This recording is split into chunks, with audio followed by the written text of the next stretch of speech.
Well, how is everyone doing? Welcome. It is August 27th, 2025. This is the RambleCast. I'm your host, Cody Toombs. I'm taking this one alone today. There is no Corbin Davenport. He has fled the country under suspicion of inappropriate use of an ice cream cone. I will let you fill in the blanks. And there are many blanks to fill in. So, it is really hot. The weather is unpleasant. I'm not planning on streaming for very long. More on that in a moment, Carson. I'm only going to hit a few topics today. And I also realize that this show sometimes gets a little too caught up in the discussion, and sometimes you just want the news. So I realized on occasion it might be a good idea to just bring in a little bit of news to open the show with. So to that end, we're going to be doing just that in a segment that I'd like to call the news. So we're going to start off today with a fun topic. The Trump organization is going to be forming a national design studio with the purpose of sprucing up the government's digital services and reducing costs by eliminating redundancies. Airbnb co-founder Joe Gebbia, sometimes pronounced Jebbia by his inventor, has been tapped to head the new organization. When asked for a statement, Trump responded, "Yeah, government websites shouldn't be so stale. You know, they're made for illegal immigrants, not the real Americans. They have thousands of languages, some of them nobody speaks anymore. We've got to get the woke out of the websites. They got rid of blinking text. You know that, right? Blinking text used to be everywhere, but then the woke got involved and no more blinking text. Nothing's wrong with blinking text. I like it. We can have it back again. Blinking text was good. I think we can bring it back." Trump then proceeded to make a hand gesture to indicate blinking text and said, "You know, blinking text. Yeah, you know what it is." Are they still going to test for IE compatibility? As a matter of fact, maybe. Let's see. So, no clear direction was given for the new design, but when Joe Gebbia was asked about Trump's comments, he let out a prolonged before two Secret Service agents quietly took him away by the arms and led him where no one could see. In other U.S. government news, the Trump administration is backing down from the suggestion that all CHIPS Act recipients should give up equity to the United States. While Trump is still pursuing an equity share of Intel, a predominantly U.S. company, get the correct image on here. While Trump is still pursuing an equity share of Intel, a predominantly U.S. company, others like TSMC and Micron will not be asked for equity on the basis that they have already made significant investments into U.S. production and have more plans to continue. The change in direction reportedly came after TSMC executives began discussing a plan to return the CHIPS Act subsidies, basically stating they were no longer worth the cost of sharing equity.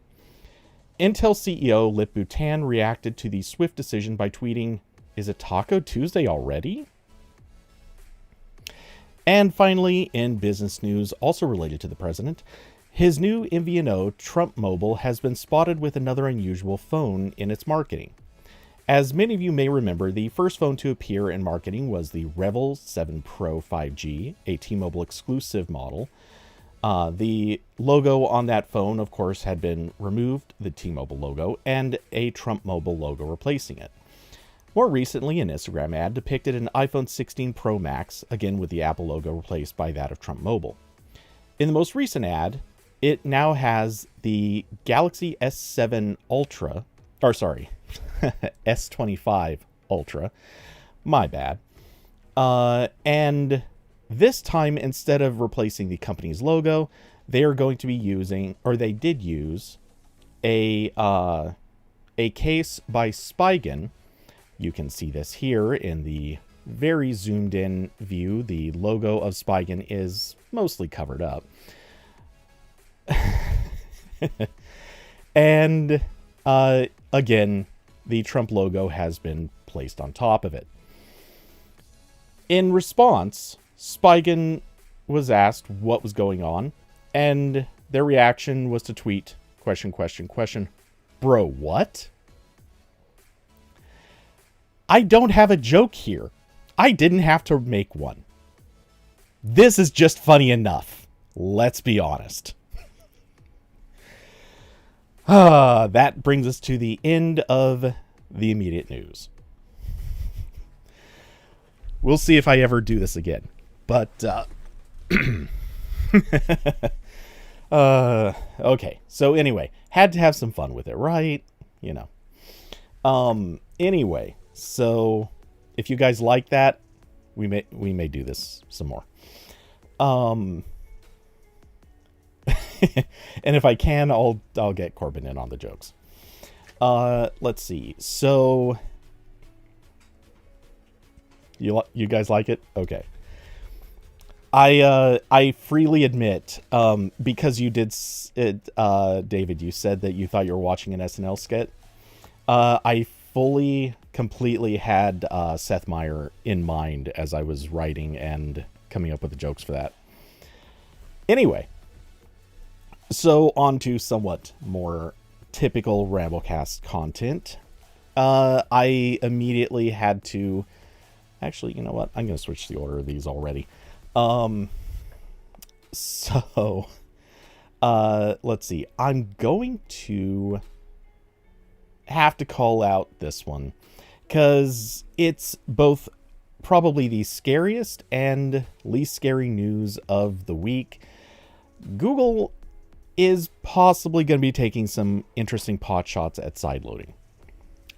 So this is something that's it's been covered in various ways over the last 2 days? Yeah, looks like 2 days. And it is both possibly an attack on sideloading, but also not.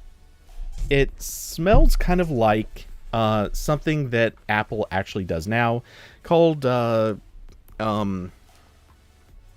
actually wait, was it developer attestation? I might have that wrong. Anyway, so the way that this is going to work is Google is not actually blocking sideloading, but rather is planning with a future version of Android to basically lock it down such that a app that is not installed from the Play Store, well, and it does count those apps as well, but apps that are not installed from the Play Store will basically have to pass an identity check with Google. Now, what this is going to entail is developers basically contact Google, they sign up for this, and they have to prove or verify their identity with Google. This will then give them basically a piece of metadata to install into their APKs. They will have to pre-clear their APK by its package name with Google. And from there, they can basically release their apps. People can install them. And as long as they have verified with Google, and it is with the package name that they specified, then it can be installed. If it does not have a verification, doesn't have that metadata stored in the APK, and if it does not meet the package name that was already pre-cleared with Google, then it is not installable.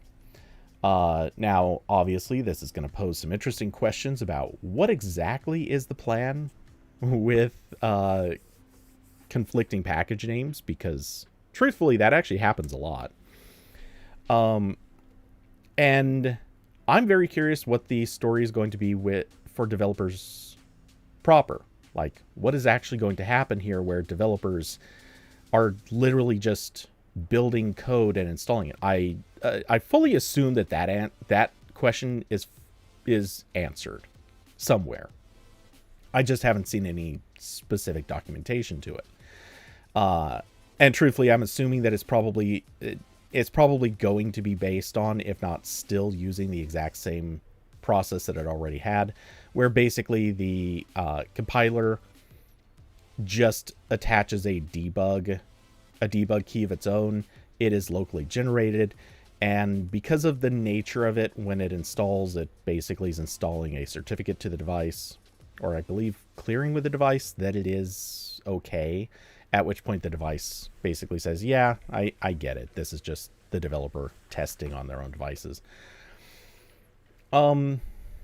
Nevertheless, this does pose some interesting questions.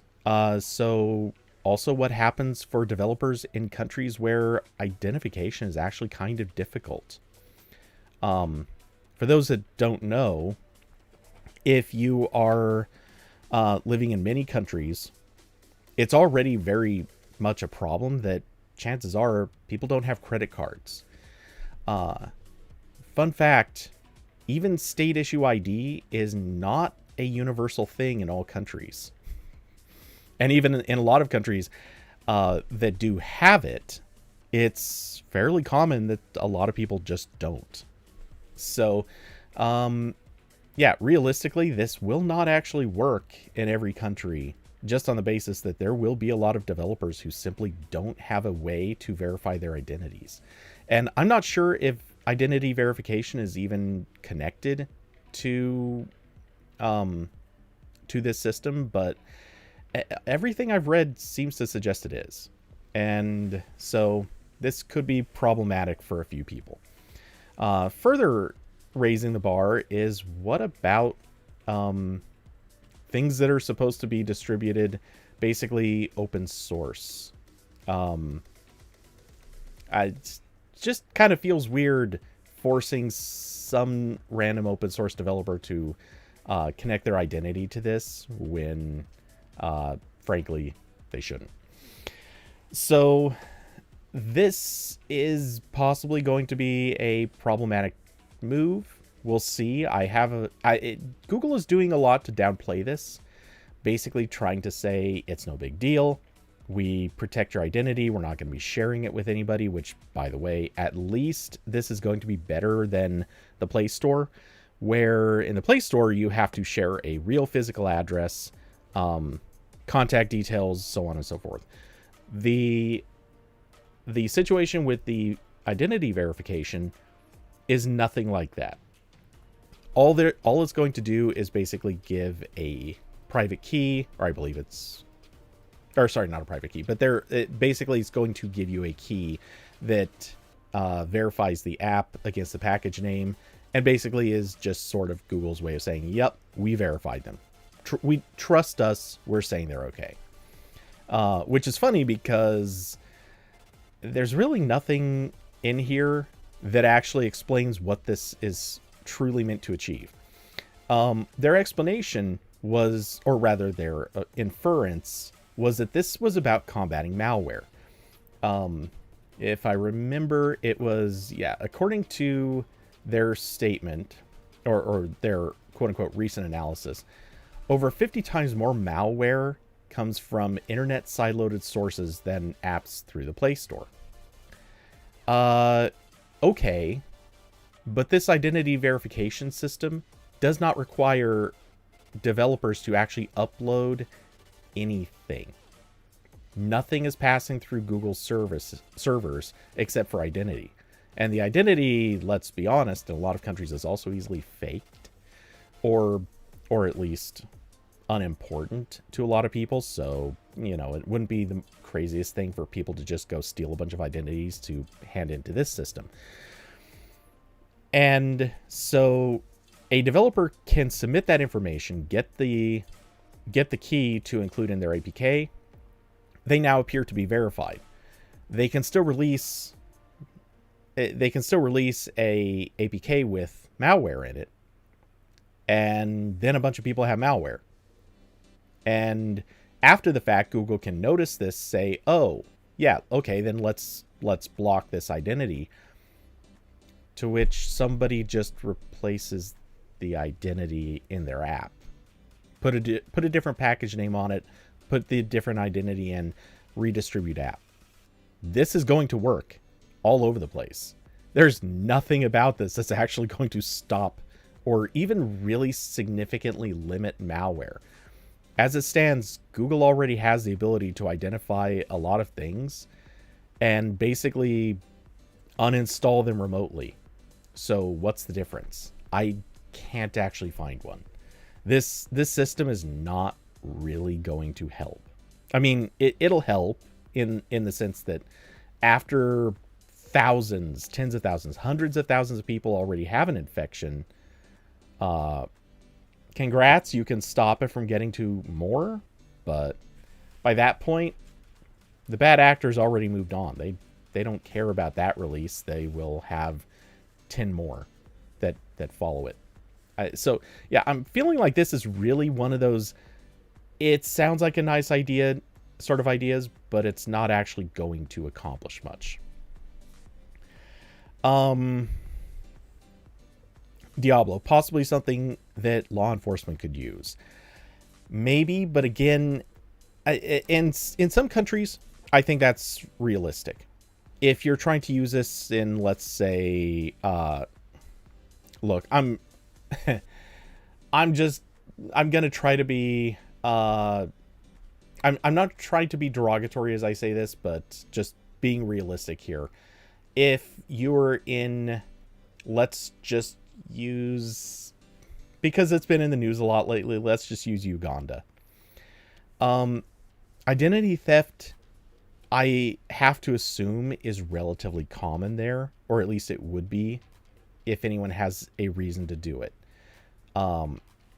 So, and realistically, like, I remember going to Thailand, and identity theft at the time was relatively common.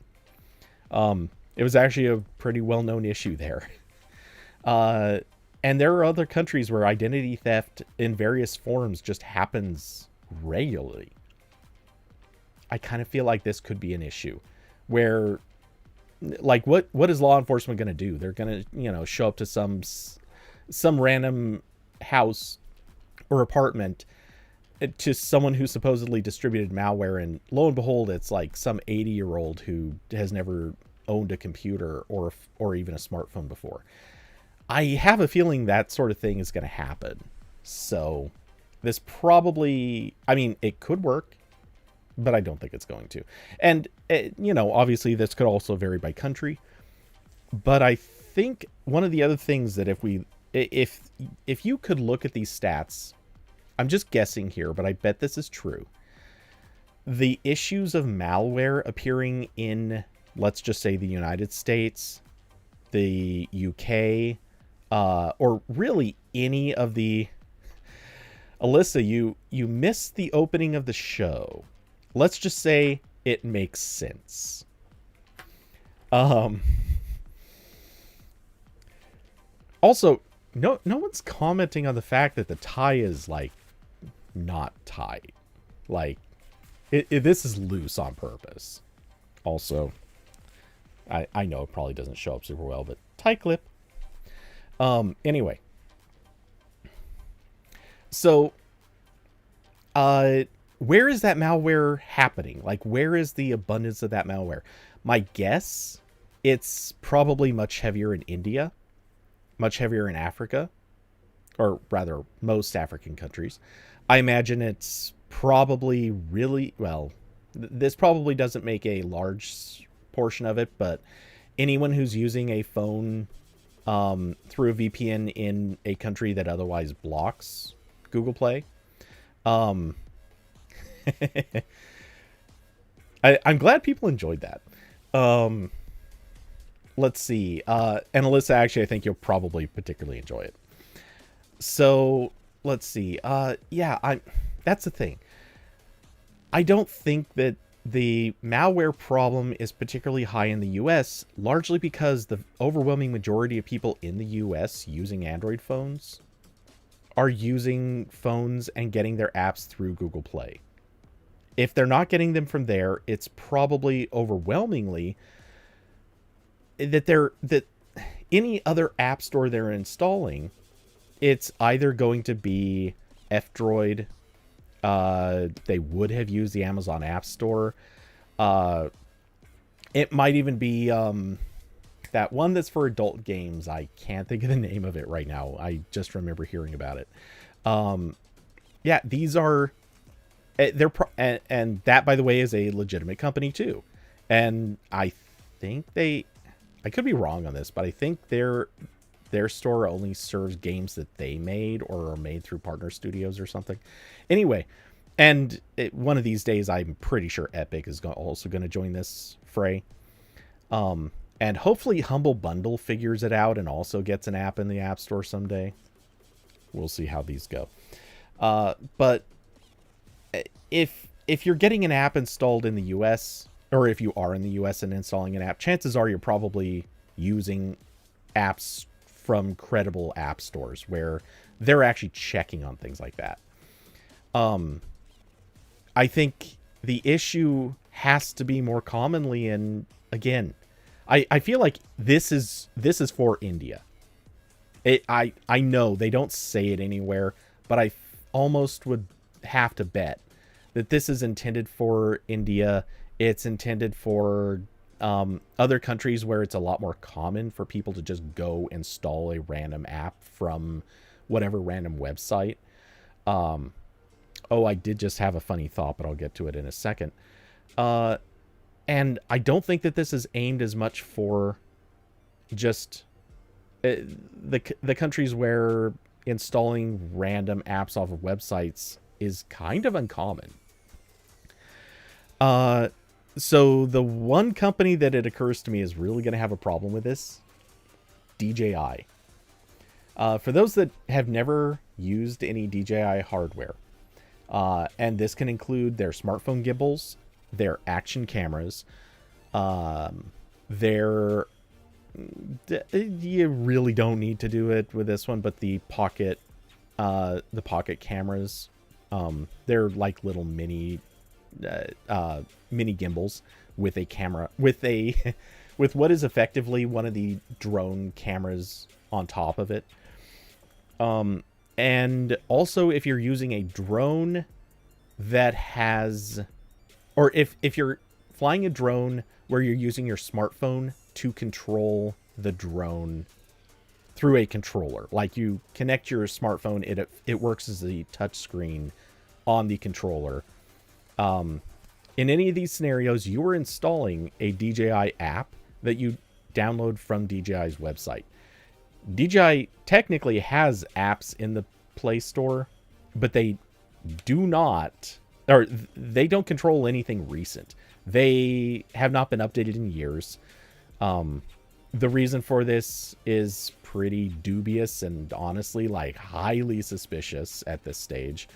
But suffice to say, you have to download those apps directly from DJI. They're not functional in the App Store, or Play Store. Ironically, or rather counterintuitively, not the situation with Apple. If you get a DJI camera, drone, anything like that, gimbal, anything you download from the Apple App Store, those are updated. Those are fully current. This is a problem DJI has intentionally not solved. And it's very unclear why they haven't, though. Now that by the way, this is a problem that people are calling out, I kid you not, an actual decade ago. It was something weird a decade ago. And at that time, it was only like, at that time, they had just not been updating for like a few months or whatever. Now it's actually crossed the point into the WTF, what are you doing, guys? So, and that could become a whole separate topic because there are various theories people have thrown out. I don't want to get into all that, mostly because, and I'm not kidding, I'm sweating. So I'm going to move on to what is actually the only other topic for today. Nothing. what are they doing? They decided to do the thing that everybody at some point or another has been caught doing. Samsung did it. OnePlus did it, of course. Also, Carl Pei was there for that one. Nothing itself has done this multiple times. I believe... I don't know if it was... I could be wrong on this. I'm not sure if Google has done it. But I thought Google actually did get nailed for this. But basically every Chinese brand that gets sold anywhere in the US or even Europe, they've all been caught doing this. Every single company at some point or another just seems to decide, you know what? We'll just take photos using a professional camera and we'll just use those in our marketing campaigns, claiming that those were taken by the phone. And a couple of times companies were not caught. Well, they were caught, but it didn't make news. There's long explanations for that one. But most of the time they do get caught. Mostly because anyone who looks close enough at those photos can pretty much pick out, oh yeah, there's no way this was shot with a smartphone. There are still telltale signs of smartphone usage versus professional camera, or at least consumer, high-end consumer cameras. So let's just knock out the obvious. Here is the ad that they used. Let's see. So these 5 images, by the way, here's the ad text. Hashtag with nothing. Quote, judge for yourself. Here's what our community has captured with phone 3. That seems pretty unmistakable. It's not really unclear what their messaging is trying to say. But yeah, supposedly these images were shot with the phone 3. That is their claim. Now, really quick, I'm going to make a couple of comments about each of these. The top left here, it's really hard to make that out, but it is a descending staircase. Basically, they are shooting down, or is that up? You know what? I don't know, and I don't care. Anyway, they are shooting a staircase. Oh, it's got to be down. And there's a tile floor below. I will argue, since most people probably can't even tell what this is by looking at it, and unfortunately it's kind of pixelated here, but I don't think anyone's putting a whole lot of thought into that one. Nevertheless, that one also, like even here in a very low quality form, you can tell it doesn't have a lot of bokeh. It's not trying to highlight anything. Honestly, this shot could have actually just been done with the phone. There's no reason they couldn't have done it with the phone. They should have done this shot with the phone. It would have looked basically the same. So, dummies. Just gonna say, they're dummies. They could have done this one. The one to the top right is a portrait. It does have some bokeh in the background. It is black and white, so you can't even make a judgment about how the skin tone looks. Let's see. Honestly, again, this is one that could have been shot with the phone, except the bokeh would have just been not quite as nice. Like, that one should be easy. But, okay. We'll scroll down a little bit. On the center left, there's a classic car. Or I assume that's a classic. Let's go with it's a classic. Or rather, it's the headlight of a classic car. This one would have been a little bit trickier to get right because reflections do have some interesting effects when it comes to bokeh. And there is some shadow in the image, which let's be honest, if it's a Nothing Phone 3, I don't know how good their sensors are, but I have a feeling that they probably don't handle shadows super well. So I can't see it in this image, but I wouldn't be surprised if there should have been some artifacting down there if it had been taken with the phone. It is not taken with a phone. It's taken with, I believe it was a Fujifilm. And yeah, simply put, starts getting a little shaky there. Going to the bottom left, that glass. If this was actually shot in a really dark room, like it appears to be, again, artifacting in the shadows, probably some weird gradient issues, some reasons why this one might be a little weaker. But if you shoot something like this in a higher brightness room and then just lower the exposure, a smartphone actually would capture this perfectly. Like, even a cheap smartphone could make this look good. Again, they could have actually just used the damn phone. And finally, we have this one at the bottom right. The issue here is really obvious. There's just actually way more detail in this image than you would get out of a professional, or than you would get out of a smartphone. Even higher end smartphones are not going to capture the level of detail that are in this without faking it, which of course, recent news, we also know Google and Samsung are going to literally be faking detail. They're just going to use AI to look at detail, make some guesses, and fill in more detail. But there's no way the Nothing Phone 3 would have caught this and captured as much detail as they're making it appear. So yeah, 100%. It doesn't even take high res, good quality image to be able to spot this one as problematic, to say the least. So here's the ridiculousness of it. They licensed these images. Not only did they license the images, they licensed them off of a service named Stills. I'm not personally familiar with Stills. I've seen several different services that do this. Somehow that one never crossed my table.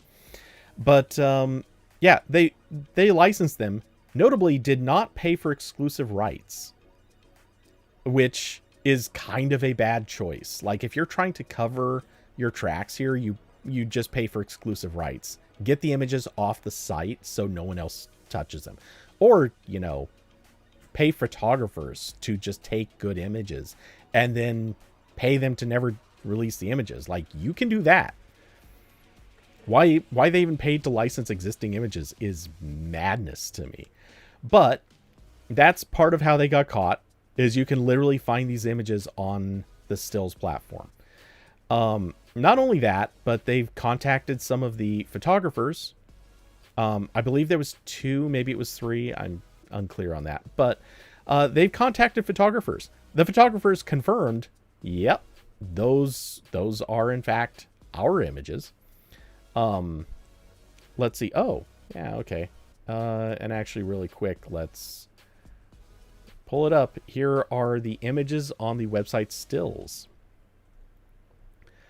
Oh man, that shot of the staircase looks a lot better like this. Still kind of abstract, like people will figure it out. And again, I actually maintain they could have shot this on the phone and it would have looked okay, because almost everything is in focus. The only part that's not is this bit that's really close to the camera. And truth of the matter is, that's something that a phone is going to do too. If you get your camera really close to something, but you set your focus point to, like, there, or even down at that tiled floor at the bottom, yeah, you're still going to have nearby stuff out of focus. It's going to look so close to this. It's really dumb they didn't just use a phone. Let's see. Yep. Original of this. Yeah. There's no way this was caught with a cheaper phone. Just realized I forgot to close that stupid dialogue. But yeah. Anyway. Oh yeah. God, there's so much more detail in this image than you're going to catch with this crap lens or crap sensor and lens combo like the Nothing Phone is going to have. Okay, so I'm just going to say it. At this point, camera companies should be suing nothing. Fujifilm should be suing nothing. Why? Because they're asserting that their hardware can take an image as good as the Fujifilm camera that was used. Yeah, simple as that. Like, that is actually not just fraudulent. It is basically kind of it is effectively derogatory to the camera companies, asserting that they're no better than what a smartphone can do. So yeah, just putting that out there for Fuji. Go sue nothing. You will win.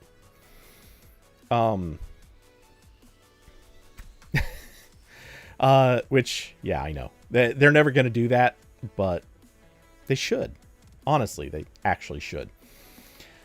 Also, at this point, I'm just going to say, how has nothing not learned at all from this? As this article points out, it goes back to at least the Lumia 920. They were using fake stuff back then. Why? Back at that time, there was a weird amount of cheating going on when it came to sample photos. Like, everyone was trying to either use professional cameras and then kind of downgrading the quality of the image so it looks a little bit more like a phone could have taken it. But they were using professional cameras to shoot stuff, or they were doing like kinky stuff, like taking the phone, sticking extremely high end glass in front of it, perfectly lighting locations, doing everything they possibly could to make it look like, or it trying to hide that it was shot professionally using a phone, but still basic. It technically used a phone, but it was just every single thing was cheated somehow. That was all going on back then so frequently, but most of that stopped, and it stopped because everyone caught on. It stopped not because companies got so good that their smartphones were just better than cameras, and in some cases I'm actually going to admit they kind of can be. Look, there are situations where I would rather take a photo with a smartphone. I freely admit that. But most of the time I still want to use a proper camera because, frankly, yeah, still a sharper image. That being said, most companies stopped doing it because everyone just started realizing, yeah, you're all going to lie, and we're going to call you out. Nothing, again, has been called out multiple times for doing this.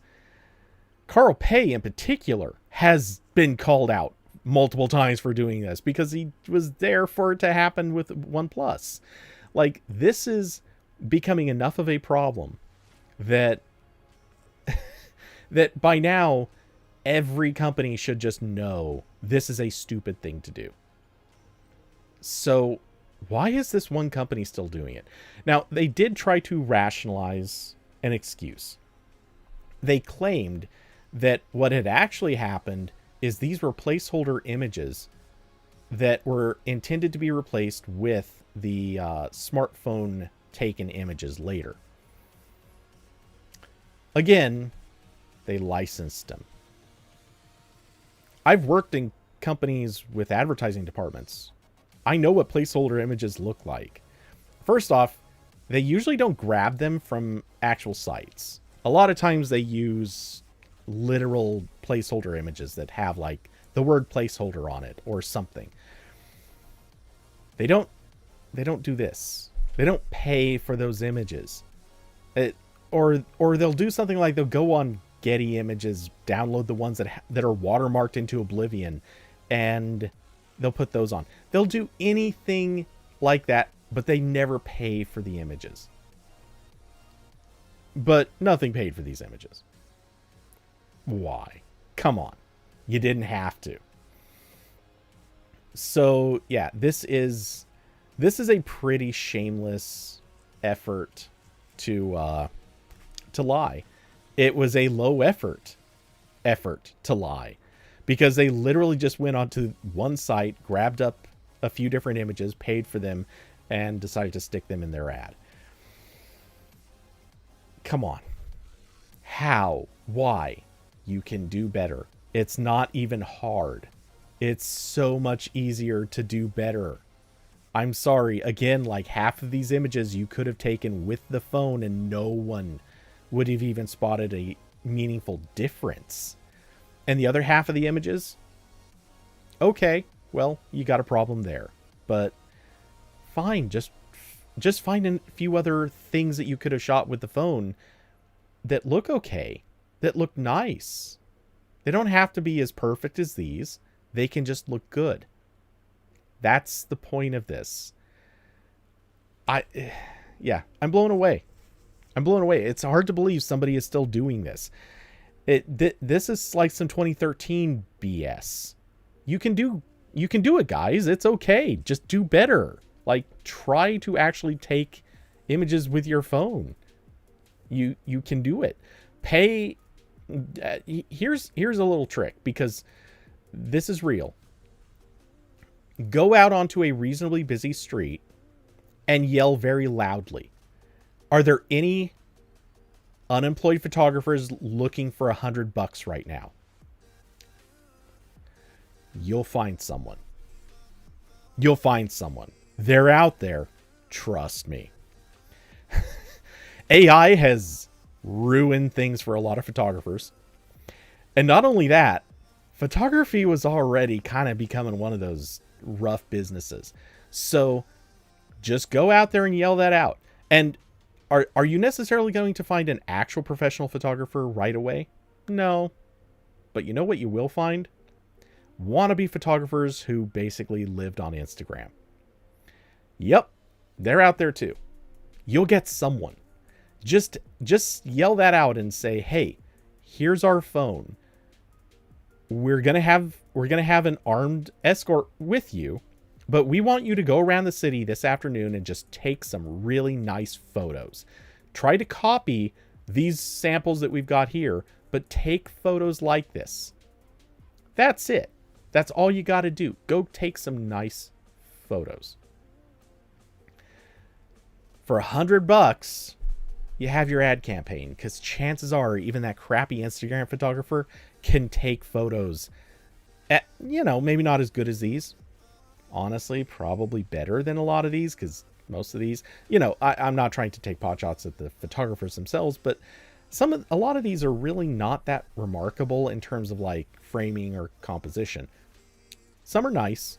Some have good colors even. Honestly, yes, for real. I do actually appreciate the look of this. I'm not a car photography person at all, but it's just the color of this looks pretty nice. I'll fully give them that one. But that's it. Just $100. Tell and make it clear that you're keeping the photos. Like, the licensing rights are theirs. Someone out there guaranteed will jump on that opportunity, happily do it. Like, this is the college student sort of argument. There's always someone who's fresh out of college looking to make $100 or whatever amount. You can do it, guys. Come on, you can do it. But yeah, okay. So that is my rant. Did I hit an hour? Almost. I'm almost there. Not bad. So a reminder for those who may have missed it, go check the opening of the show, because tried something a little different, had a little fun with it. I've almost actually little bit of backstory. I've almost done something like this probably 3 other times. In fact, one of the previous canceled streams, I almost did this after hours and then was going to post it as a video just separately, or maybe streamed the video during the canceled stream. Ended up not having time for it. It happens. But yeah, so I've almost done this a few times. Finally got around to it. took a little bit of time to pre-write that script. And most of it was script. Not all of it. That sometimes you got to fill words here and there and all that stuff. So I have never been good at reading my own scripts. This time, not bad. So, Austin, your timing. I was just saying, for anyone who missed the opening of the stream, go check it out, because I did something a little different. Seems like it has gone over reasonably well. I don't know how much or how often I will be doing it in the future, but if people enjoyed it, let me know. And it may make a return. Who knows? It may become part of the weekly ritual. We'll see what happens.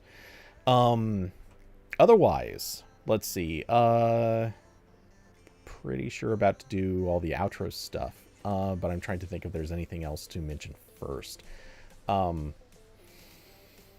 Either way, I will say thanks everyone for coming by, hanging out, and being part of the discussion. If you enjoyed what you've seen, once all the other late night shows go away, hey, if I can break into that market, I'll do it. Maybe I can interview celebs too. That's when you know it's happened. The moment that I get Matias Duarte on here, you know that I've made it. Is he even still at Google? I'm pretty sure he is. Just have not actually heard his name in at least like a year and a half. But anyway, so yeah, if anyone enjoyed the show and would like to contribute, there are links down below to Cash App, Streamlabs, and Patreon. Of course, massive thanks to supporters of the channel: Diablo, David, Carson, Austin, and Alyssa. Y'all are awesome people. And again, huge thanks to everyone who just came by and watched the stream. I will be back this weekend streaming some Overwatch, I'm sure. Maybe other things, don't know. Always open to trying something out. Of course, we will be back in let's see, another week or two, and we're going to be talking again about upcoming Techathon stream. It is unknown if Corbin will be back on RambleCast next week, but he should be back after that. We'll know more later. And let's see, trying to think, was there anything else? I don't think there is. So I hope everyone has an excellent rest of their week and a good weekend to come. I will see you all next time. Take it easy, everybody.